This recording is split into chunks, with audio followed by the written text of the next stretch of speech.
Hello everyone. आज हम अपना नेक्स्ट टॉपिक स्टार्ट कर रहे हैं, जिसके अंदर जो लास्ट टॉपिक हमने पढ़ा था नोमेनक्लेचर, उसी से थोड़ा सा आगे उसमें कुछ एग्जांपल रह गए थे, वो वाले एग्जांपल।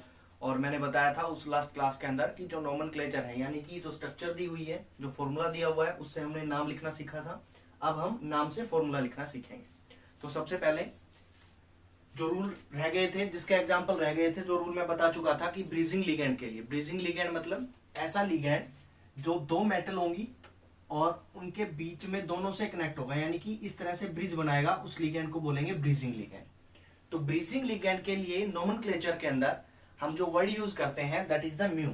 म्यू वर्ड यूज किया जाता है, इस तरह से म्यू वर्ड किया जाता है। अगर ऐसा हुआ कि मेरे पास जो नोमेनक्लेचर है, जो मेरे पास स्ट्रक्चर गिवन है, उसके अंदर दो लिगेंड प्रेजेंट है और दोनों एक ही टाइप के हैं, तब हम जो वर्ड यूज करेंगे म्यू, उसके बाद डाई या बिस वर्ड का यूज कर सकते हैं।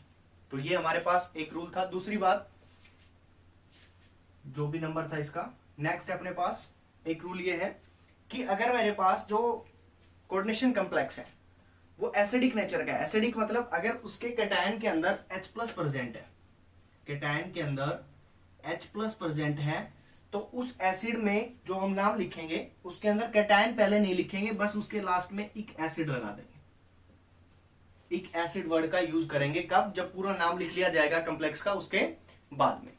तो ये एक तो रूल है जो हम अप्लाई करते हैं। मैंने जो यहाँ पे स्ट्रक्चर लिखी हुई है उसके अंदर देखो, एक एसिड वाला एग्जाम्पल ये रहा और ब्रीजिंग लिगेंड के एग्जाम्पल ये रहे। तो सबसे पहले मैं 1 बाय 1 डिस्कस कर रहा हूं, ये जो बोर्ड पे एग्जाम्पल लिखे हुए हैं इनको। सबसे पहले देखो आप, निकिल DMG2। DMG क्या है? DMG एक लिगेंड है जिसका नाम है डाइमिथाइल। DMG क्या है? DMG है डाइमिथाइल ग्लोक्साइन। डाइमिथाइल ग्लोक्साइन। अब ये डाइमिथाइल ग्लोक्साइन एक आयन होता है। अगर इस आयन की अगर मैं स्ट्रक्चर आपको बताऊं तो इसकी स्ट्रक्चर कुछ इस तरह से होगी, CH3 C double bond N C CH3 double bond N O negative, और ये आपके पास क्या रहेगा? इसका लोन पेयर रहेगा और साथ में इसके साथ लगा होगा O और H।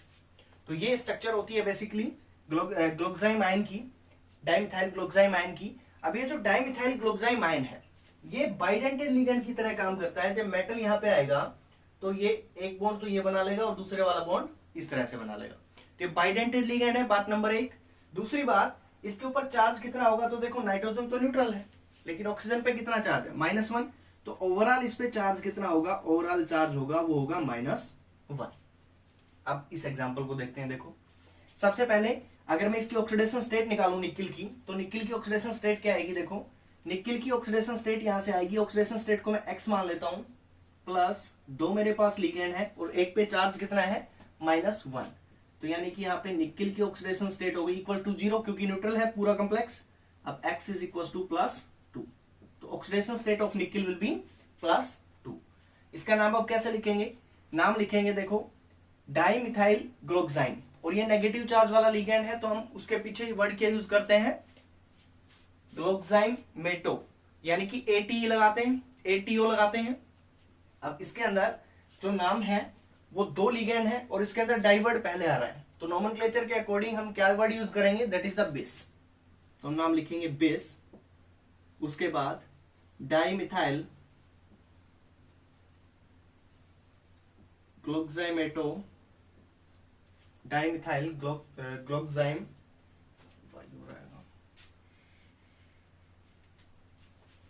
डाइमिथाइल ग्लोक्साइमेटो, ये लिगेंड का नाम हो गया। उसके बाद मेटल का नाम लिखेंगे। अब ये क्योंकि न्यूट्रल कॉम्प्लेक्स है तो मेटल का नाम एज इट इज लिखा जाएगा निकिल, और ऑक्सीडेशन स्टेट सेकंड, ये नाम हो गया इस कॉम्प्लेक्स का। सेकंड में बात कर लेता हूं इस कॉम्प्लेक्स की। देखो ये वाला जो कॉम्प्लेक्स है इसको हम कॉमन नेम, इसका नाम है पर्शियन ब्लू। इसका कॉमन नेम है that is the Persian blue,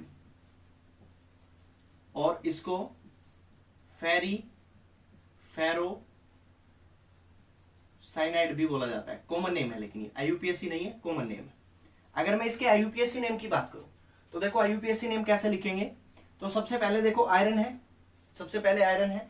अब इस केस में ये इंपॉर्टेंट एग्जांपल है, इसको ध्यान से देखना। अब इसके अंदर सबसे पहले देखो क्या करेंगे कि ये जो आपके पास आयरन है, इसका नाम पर्शियन ब्लू,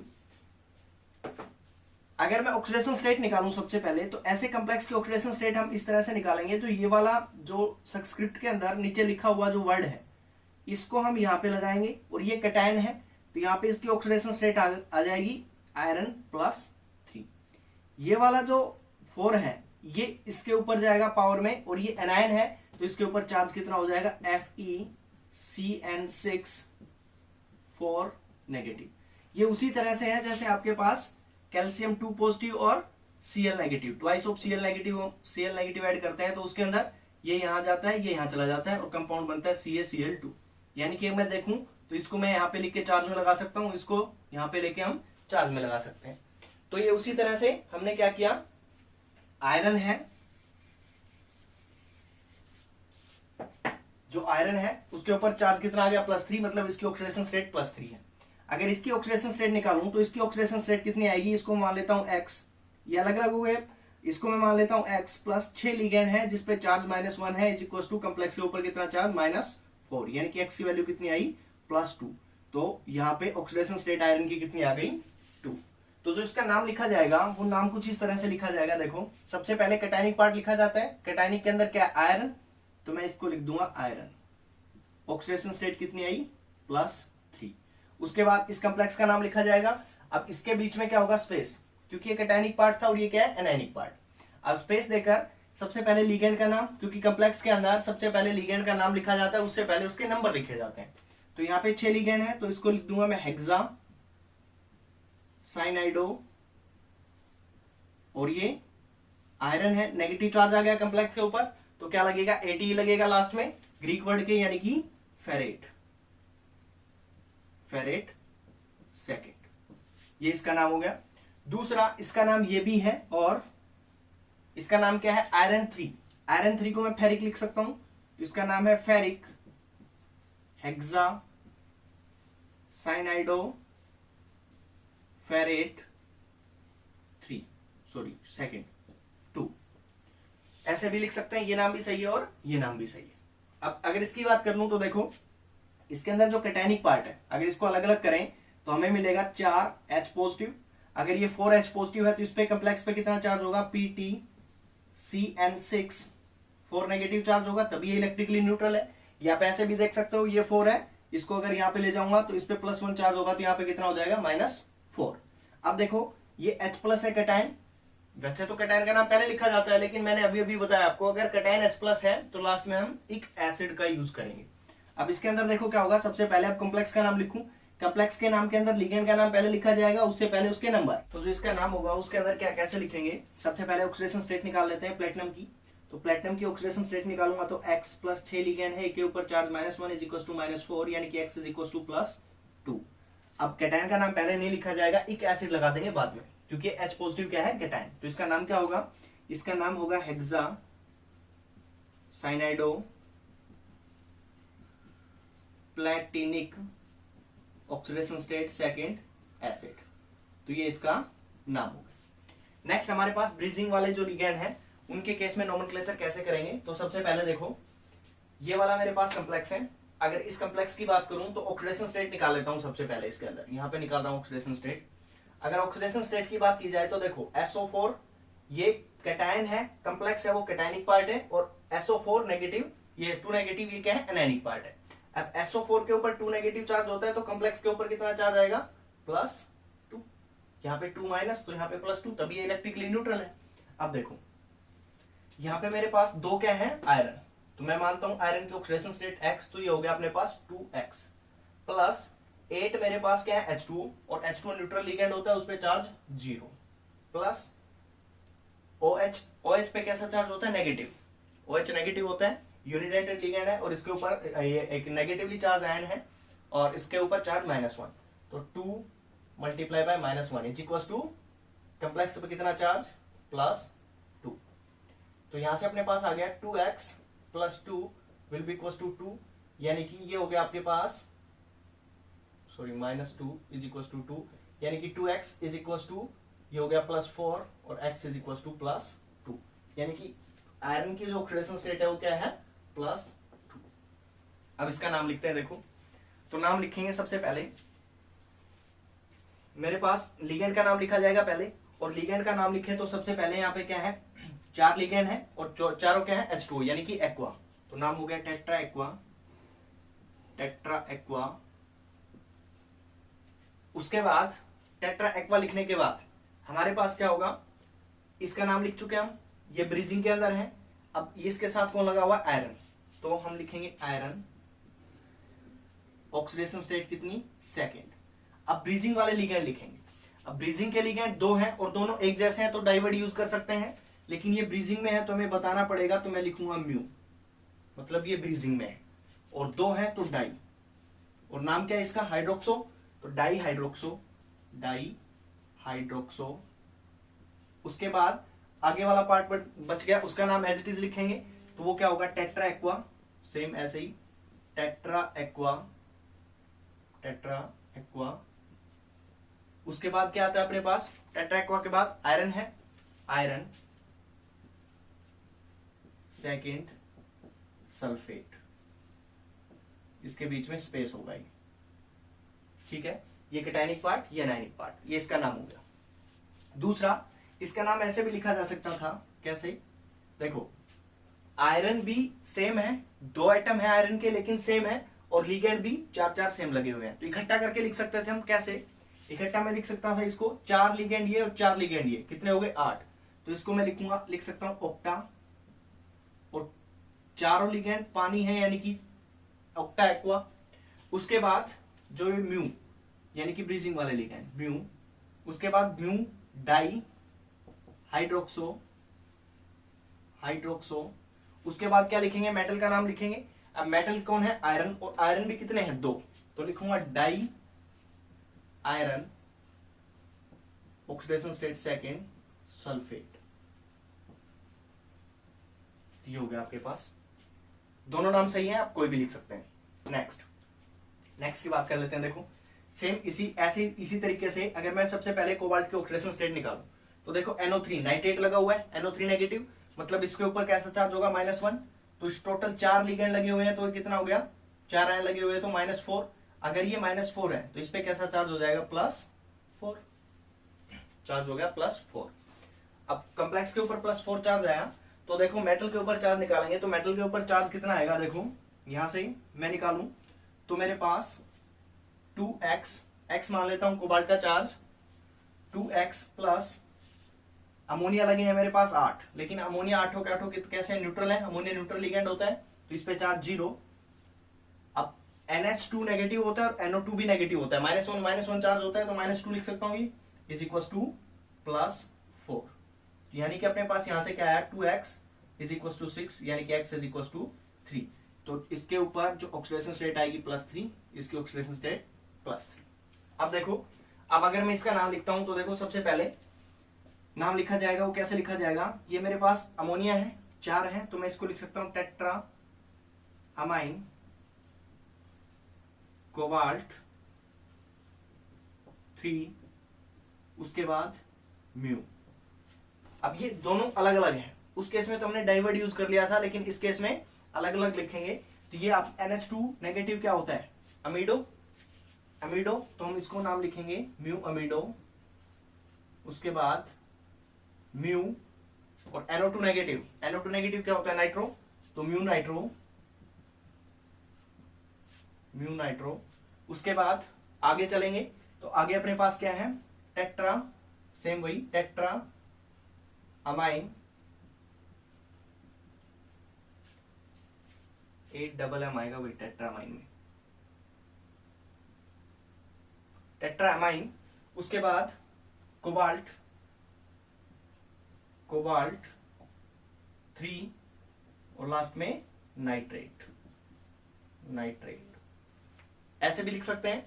दूसरा नाम अगर मैं इसको ऐसा लिखना चाहूं, देखो 4 लिगेंड ये, 4 लिगेंड ये सेम है, तो इसको हम लिख सकते हैं ऑक्टा, 8 लिगेंड हो गए तो octa aqua, sorry octa amine, octa amine. उसके बाद उसके बाद हम क्या लिखेंगे, जैसे इसके अंदर लिखा म्यू, यानी कि ब्रिजिंग वाले लिगेंड बताएंगे तो कौन कौन है, म्यू अमीडो, म्यू नाइट्रो। उसके बाद मेटल, मेटल कौन है, कोबाल्ट, और कोबाल्ट कितने हैं, 2, तो हम क्या लिखेंगे, di cobalt, di cobalt, oxidation state +3 और नाइट्रेट, नाइट्रेट। तो ये था इसके कुछ गिने चुने एग्जाम्पल, इसमें हमने हर टाइप के एग्जाम्पल को कवर किया है। नेक्स्ट हम अभी पढ़ रहे हैं वो पढ़ेंगे कि अगर नाम दिया हो तो हम फॉर्मूला कैसे कैलकुलेट करेंगे, कैसे निकालेंगे।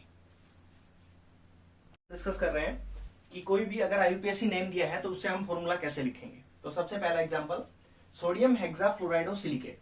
अब इसके अंदर सोडियम पहले लिखा गया है, कैटायन सबसे पहले लिखा जाता है, इसका मतलब सोडियम क्या है, जे कैटायन काम कर रहा है, Na इज ए कैटायन। उसके बाद हेक्साफ्लोराइडोसिलिकेट, ये कॉम्प्लेक्स के अंदर आएगा। अब सबसे पहले बात ये आती है कि सोडियम कितने आएंगे, मेरे को नहीं पता सोडियम कितने आएंगे, तो सबसे पहले हम क्या करें, मैं मान लेता हूं कि x सोडियम एटम आएंगे। यहाँ पे मैंने क्या किया, मैंने मान लिया कि यहाँ पे x सोडियम एटम आएंगे, x एटम आएंगे, और ये आपके पास कॉम्प्लेक्स है। अगर सोडियम के x एटम आएंगे, इसका मतलब ये हुआ कि एक सोडियम के ऊपर +1 चार्ज होता है, और x एटम के ऊपर कितना चार्ज हो जाएगा, +x। तो अगर ये इसका चार्ज +x है, इस वाली पूरी क्वांटिटी का चार्ज +x है, तो कॉम्प्लेक्स के ऊपर चार्ज कितना, -x। ये बात क्लियर है।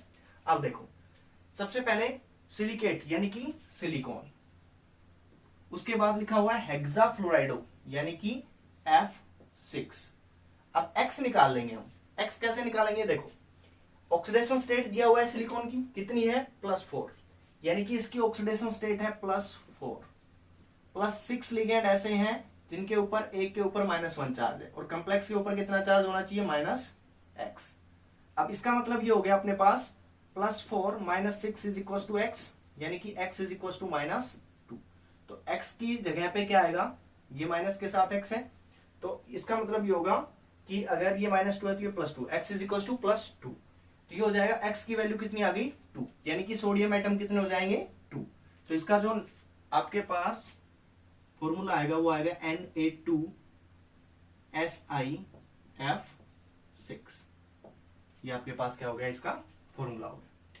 नेक्स्ट देखते हैं हेक्सा एक्वा क्रोमियम 3 क्लोराइड। इसके अंदर देखो, सबसे पहले लिगेंड का नाम शुरू हो रहा है, इसका मतलब ये वाला जो कॉम्प्लेक्स है ये एनायनिक कॉम्प्लेक्स है, सॉरी कैटायनिक कॉम्प्लेक्स है। अगर ये वाला कैटायनिक कॉम्प्लेक्स है और मेटल का नाम भी एच लिखा हुआ है, और इसका मतलब जो आयन है वो एनायन लगे हुए हैं। अब देखो इसके अंदर क्या होगा, मतलब सबसे पहले क्या आएगा, कॉम्प्लेक्स, ठीक है। अब कॉम्प्लेक्स के अंदर देखो क्रोमियम, क्रोमियम लिख दिया, क्रोमियम सेंट्रल मेटल एटम है। उसके बाद हेक्सा एक्वा, इसका मतलब 6 क्या है, H2O के मॉलिक्यूल है, ठीक है।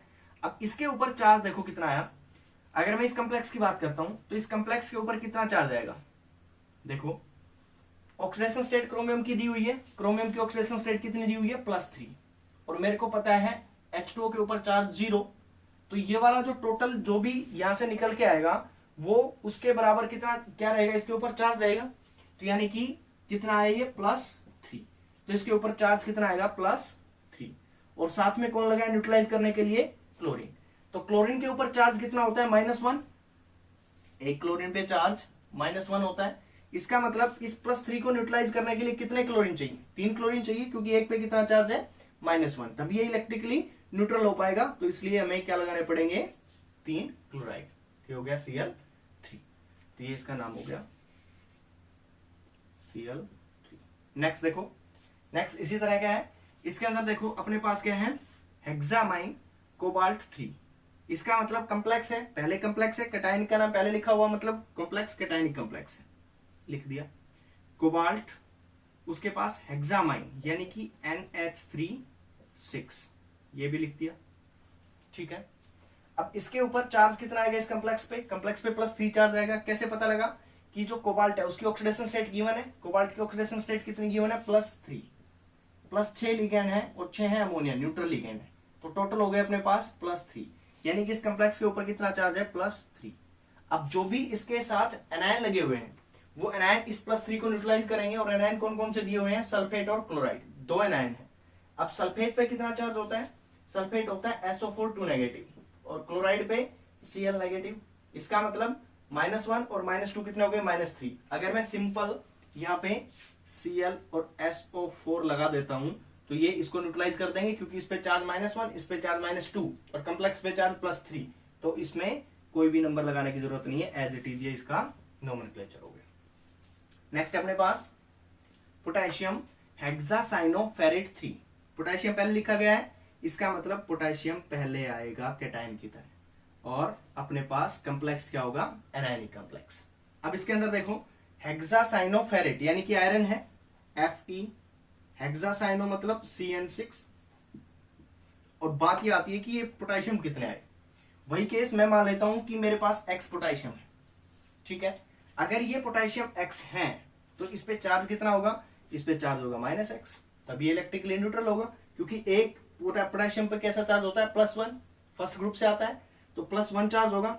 अगर +1 चार्ज होगा इसके ऊपर तो X है तो कितना हो जाएगा, +X, और इस पे अगर +X चार्ज हो गया इस कंप्लीट पे तो इस पे कितना होना चाहिए, -X चार्ज। अब देखो इस कम्प्लेक्स को देखता हूं तो मैं देखो आयरन का ऑक्सीडेशन स्टेट गिवन है +3, आयरन की ऑक्सीडेशन +3 +6 हमारे पास लिगेंड है जिनके ऊपर चार्ज है -1, एक CN पे charge -1 is equal to complex पे कितना चार्ज, -X, ठीक है।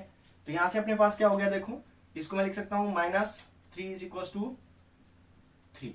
इसका मतलब ये आया आपके पास -3, ठीक है। तो यहां से अपने पास पोटेशियम पे कितना चार्ज आ जाएगा, सॉरी पोटेशियम पे चार्ज +1 है, X की वैल्यू कितनी आई, 3। इसका मतलब पोटेशियम की वैल्यू कितनी है यहाँ पे, 3 पोटेशियम, ठीक है।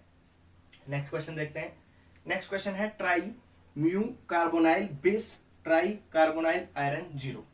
इसका मतलब देखो क्या हुआ, यहां पे लिखा हुआ है ट्राई यानी कि तीन कार्बोनाइल, कार्बोनाइल मतलब CO, 3 CO ऐसे हैं, 3 CO ऐसे हैं जो एज ए ब्रीजिंग काम कर रहे हैं। म्यू लगा हुआ है इसका मतलब ब्रीजिंग लिगेंड है, ठीक है। अब ब्रीजिंग लिगेंड है इसका मतलब 2 मेटल के बीच में है, ठीक है। अब देखो नेक्स्ट देखते हैं बिस यानी कि ऐसे 2 हैं, ऐसे 2 एंटिटी हैं, कौन कौन सी, ट्राई कार्बोनाइल आयरन यानी कि आयरन और उसके साथ ट्राई कार्बोनाइल, कार्बोनाइल मतलब CO3, और ऐसी 2 एंटिटी बिस लगा हुआ है तो ये हो जाएगा FeCO3। ये 3 जो CO हैं, ये 3 जो CO हैं ये क्या कर रहे हैं, यहाँ पे ये ब्रीजिंग का काम कर रहे हैं। अगर मैं इसकी स्ट्रक्चर बनाता हूं तो क्या इसकी स्ट्रक्चर कैसे बनेगी, इसकी स्ट्रक्चर मैं यहां दिखा रहा हूं, देखो अपने पास 3 CO है, ये कार्बोनाइल है, 3 कार्बोनाइल, और ये आयरन के साथ ब्रीजिंग में काम कर रहे हैं। इस तरह से 2 आयरन है अपने पास, उनके साथ ब्रीजिंग में काम कर रहे हैं, और इसके साथ लगे हुए हैं CO3, तभी इसका नाम आया है ट्राई म्यू कार्बोनाइल इनके लिए। उसके बाद बिस आया है try carbonyl iron, oxidation state सारे न्यूट्रल हैं तो इसलिए ऑक्सीडेशन स्टेट क्या हो गई, 0। तो ये था आपके पास नोमेनक्लेचर। अब इस नोमेनक्लेचर के बाद नेक्स्ट जो हम पढ़ेंगे वो आइसोमेरिज्म स्टार्ट करेंगे।